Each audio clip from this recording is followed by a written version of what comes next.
Asyhadu alla ilaha illallah. Asyhadu anna Muhammadar Rasulullah. Cara azan yang memang tidak sesuai dengan anjuran daripada baginda Rasul Shallallahu Alaihi Wasallam. Bahkan ada kreasi gerakan-gerakan dari santri Al Zaitun ini yang memang baru. Nah, jangan-jangan ini saya menduga nih, jangan-jangan santri ini motivasinya adalah mengumandangkan azan ini yaitu membantu para orang-orang yang tidak bisa berbicara atau mendengar seperti itu ya. Assalamualaikum warahmatullahi wabarakatuh. Sahabat Murojaah Channel yang dimuliakan oleh Allah. Baru-baru ini kita digegerkan dengan video-video atau foto-foto yang viral ya terkait dengan aktivitas peribadatan Pondok Pesantren Al Zaitun Indramayu. Di situ nampak ada yang aneh ataupun dianggap nyeleneh karena tata cara peribadatannya ini berbeda dengan tata cara yang sudah dilaksanakan oleh kaum muslimin pada umumnya. Seperti kemarin ada tata cara sholat id ya, yang mana terlihat sholat id itu softnya jarang-jarang, padahal kita sudah tidak berada pada masa pandemi. Kemudian ada seorang jamaah wanita yang berada di soft terdepan, dan juga ada seorang laki-laki yang terlihat gerakannya itu menunjukkan diduga ya seperti tata cara peribadatan non muslim seperti ini ya. Nah, namun itu baru dugaan dan kita juga tidak tahu maksudnya itu seperti apa, tujuannya apa, motivasinya apa. Nah, namun dalam hal ini ya, karena saya sudah pernah membahasnya, silakan sahabat-sahabat bisa tonton di video saya sebelumnya. Dan untuk yang sekarang saya ingin menanggapi atau membahas, bereaksi ya terkait azan di Pondok Pesantren Al Zaitun yang memang terlihat aneh, terlihat berbeda dengan kita ya, para muazin kita pada umumnya. Dengan gerakan-gerakannya pun sangat berbeda, dan nanti akan ada saya sampaikan terkait tata cara azan ataupun syarat sah azan yang disyariatkan oleh agama kita Islam. Mari kita simak saja video azan daripada santri Pondok Pesantren Al Zaitun berikut ini. Allahu Akbar. Allahu Akbar. Allahu Akbar. Allahu Akbar.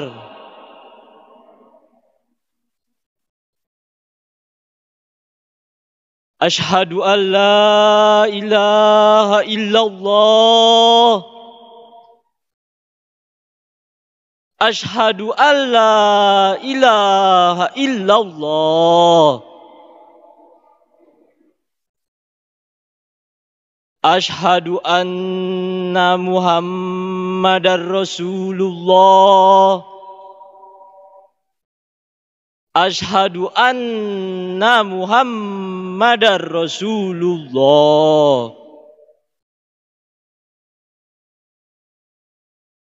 Hayya 'alas shalah.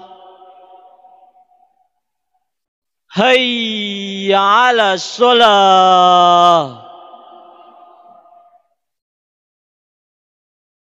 Hayya 'alal falah. Hayya 'alal falah.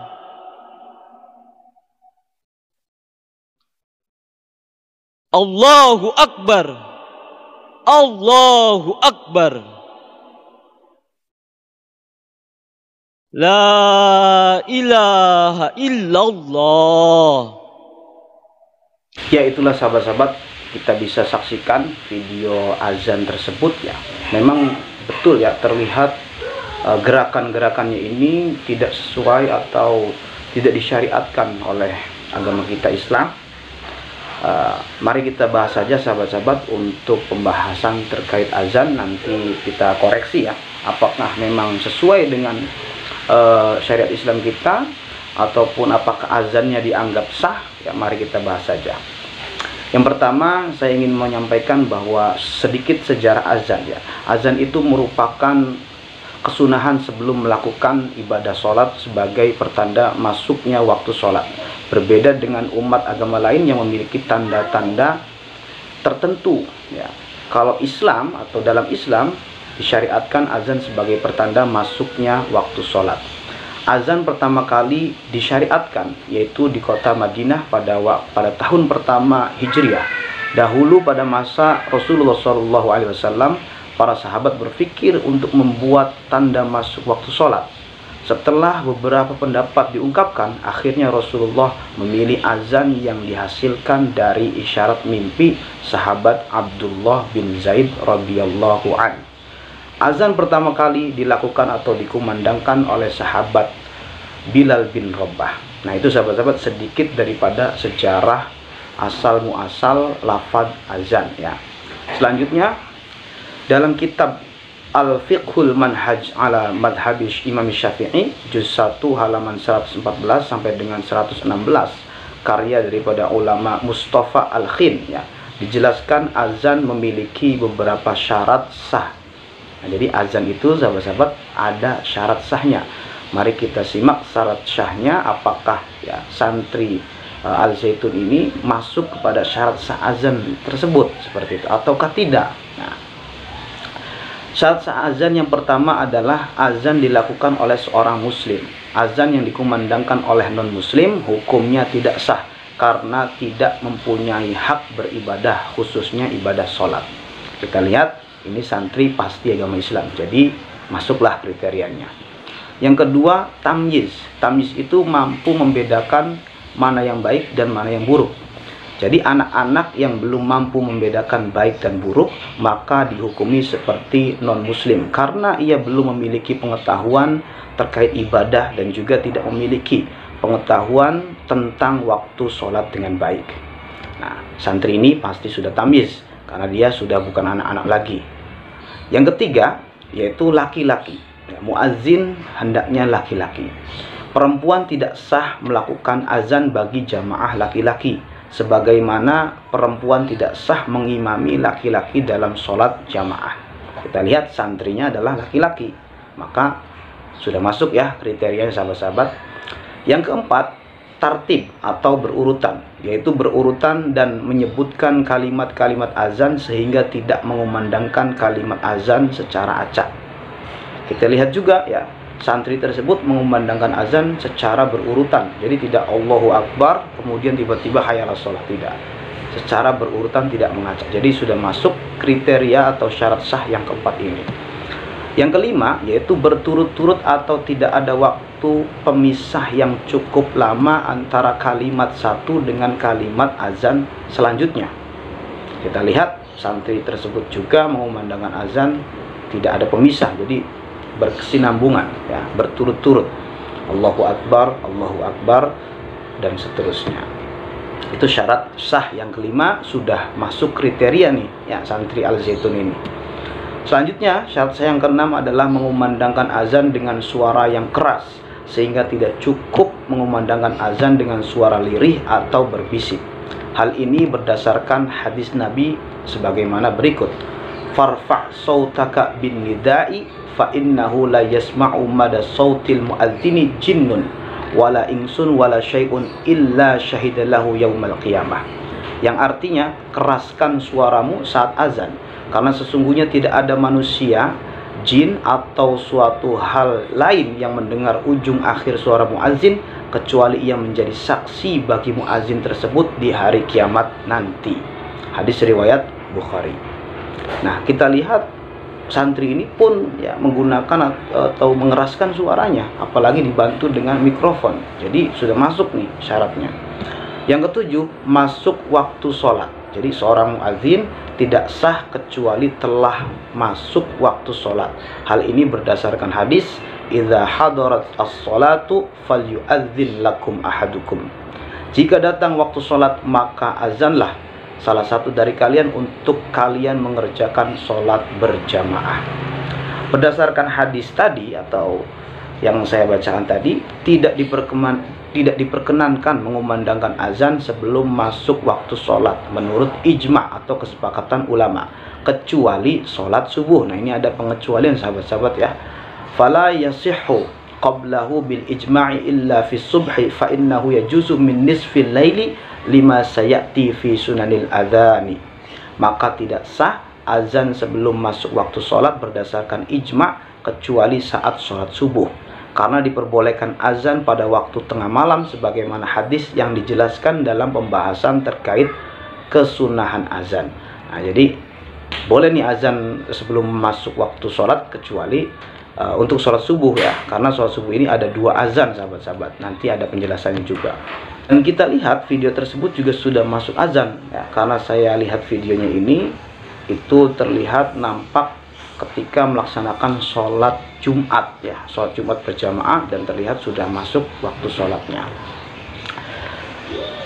Nah, itu untuk syarat sah sholat ya, semuanya sudah masuk kepada kriterianya. Jadi santri tersebut mengumandangkan azannya sudah masuk kepada syarat sahnya. Jadi secara kesahan azannya sah ya, dihukumi sah. Namun kita lihat mengenai tata cara azan yang sempurna, apakah santri ini sudah sempurna atau belum ya. Yang pertama, tata caranya adalah muazin menghadap kiblat. Nah, di sini kesalahannya. Santri ini tidak menghadap kiblat karena terlihat dalam video tersebut santri menghadap ke arah jamaah. Jadi malah membelakangi kiblat, tidak menghadap kiblat. Yang kedua, berdiri. Ya, santri ini juga sudah berdiri. Nah, dalilnya atau dasar untuk perintah berdiri ini adalah Rasulullah SAW ketika memerintahkan Bilal radhiyallahu an ketika hendak azan. Ya Bilalu, kum fanadi bis sholati. Wahai Bilal, berdirilah dan kumandangkanlah panggilan untuk sholat. Hadis riwayat Bukhari Muslim. Kemudian tata cara yang ketiga adalah suci dari hadas kecil dan besar. Azan hukumnya makruh dilakukan orang yang masih mempunyai hadas. Bagi orang yang junub atau hadas besar, azan sangat dimakruhkan. Sebagaimana sabda Nabi Muhammad SAW, Inni karihtu an azkurallaha azza wa jalla illa ala tuhrin. Aku benci menyebut nama Allah azza wa jalla kecuali dalam keadaan suci. Nah, kita lihat santri tersebut ya, insya Allah kita husnuzon, santri ini sudah dalam keadaan suci. Jadi baru satu tadi ya, tidak menghadap kiblat. Kemudian yang keempat, seorang muazin menutup kedua telinganya dengan kedua jari telunjuknya pada saat mengumandangkan azan. Cara ini sebagaimana dicontohkan oleh sahabat Bilal bin Rabah radhiyallahu an setiap kali mengumandangkan azan di depan Rasulullah SAW. Sebagaimana dalam sebuah hadis yang disampaikan dari Abi Juhaifah ya, Ra'aitu Bilalan yu'adzinu wa tatabba'u fahu hahuna wa hahuna wa usbu'ahu fi udhunai, yang artinya aku melihat Bilal mengumandangkan azan dan aku mengikutinya atau mengikuti mulutnya ya kesana kemari, sedangkan kedua jarinya itu berada di kedua telinganya. Jadi seperti ini sahabat-sahabat ya. Nah, di sini kesalahannya kita lihat ya, keanehannya di sini. Santri tersebut mengumandangkan azan tidak menutup telinga, malah menggunakan gerak-gerik yang menurut kebanyakan orang itu ya aneh gitu, seperti itu ya. Nggak tahu motivasinya apa.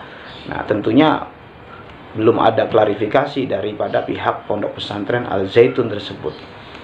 Yang kelima ya, menengok kepalanya ke kanan ketika mengucapkan hayya 'alas shalah. Jadi hayya 'alas shalah tengok kanan. Kemudian hayya 'alal falah tengok ke kiri ya.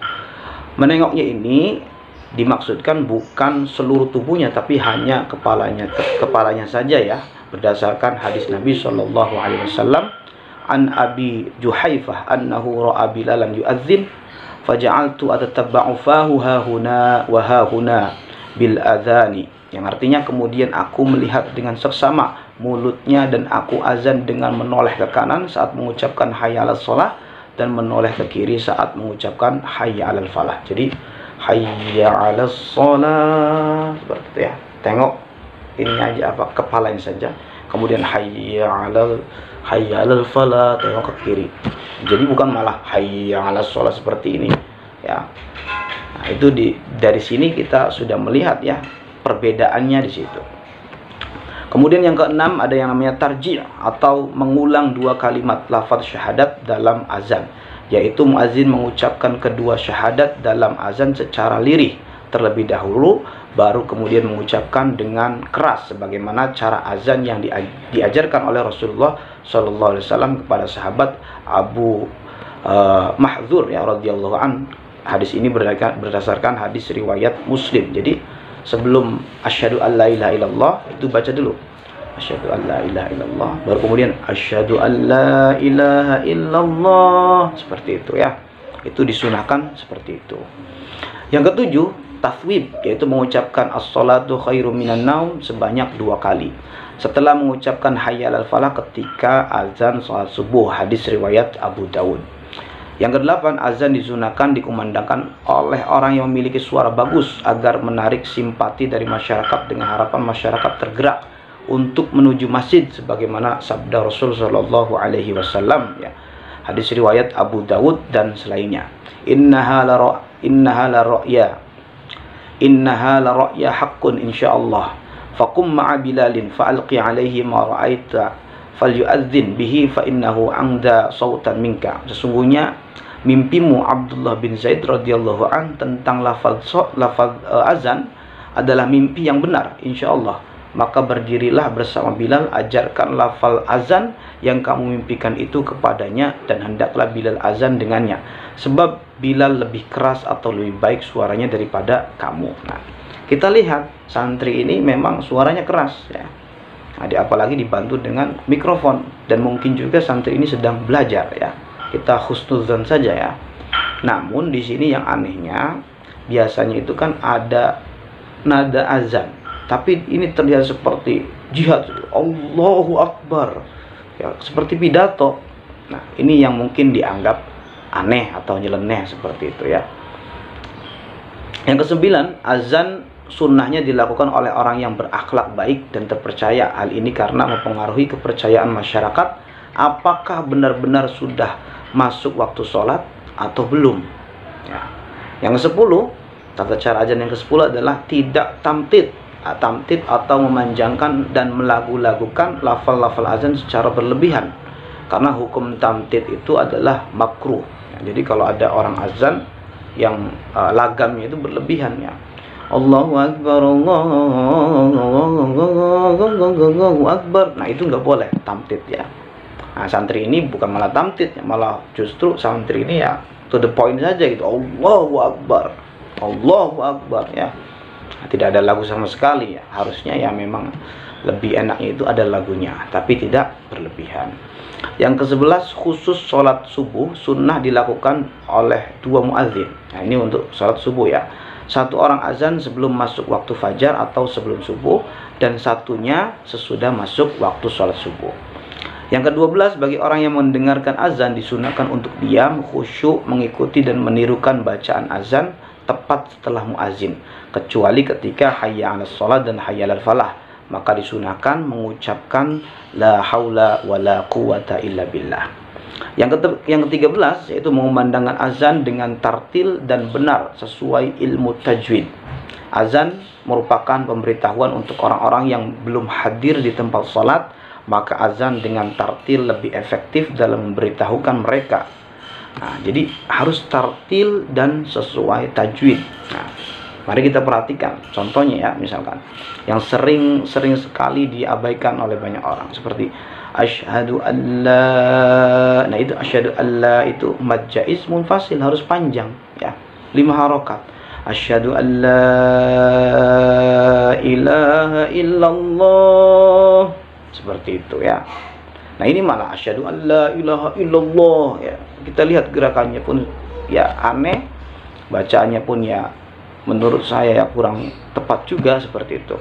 Yang ke-14, bagi muadzin dan orang yang mendengarkan azan disunahkan membaca sholawat kepada Rasul dan membaca doa setelah azan.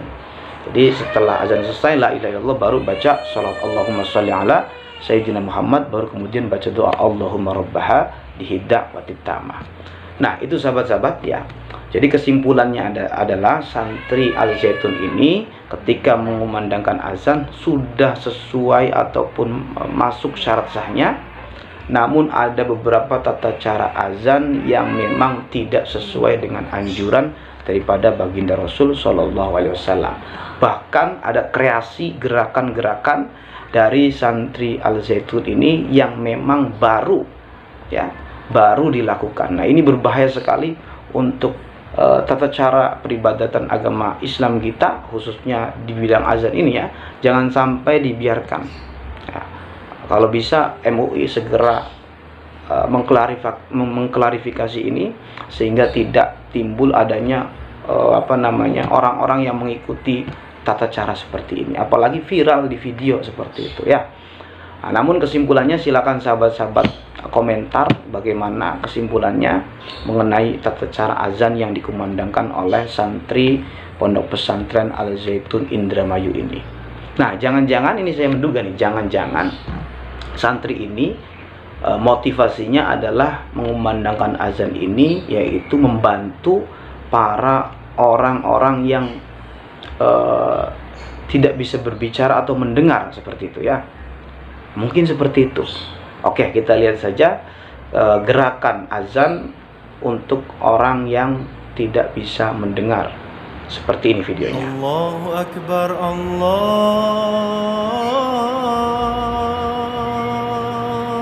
Akbar. Nah, sahabat-sahabat, ternyata untuk penyandang orang yang tidak bisa mendengar pun itu tidak sesuai ya. Isyaratnya itu tidak sesuai, berarti bukan itu. Nah, terus pertanyaannya itu apa ya? Motivasinya itu apa seperti itu? Silakan sahabat-sahabat komentar kira-kira apa nih ya motivasi daripada Pondok Pesantren Al Zaitun membuat gerakan baru, kreativitas dalam azan tersebut. Wallahu a'lam bishawab. Mohon maaf. Wassalamualaikum warahmatullahi wabarakatuh.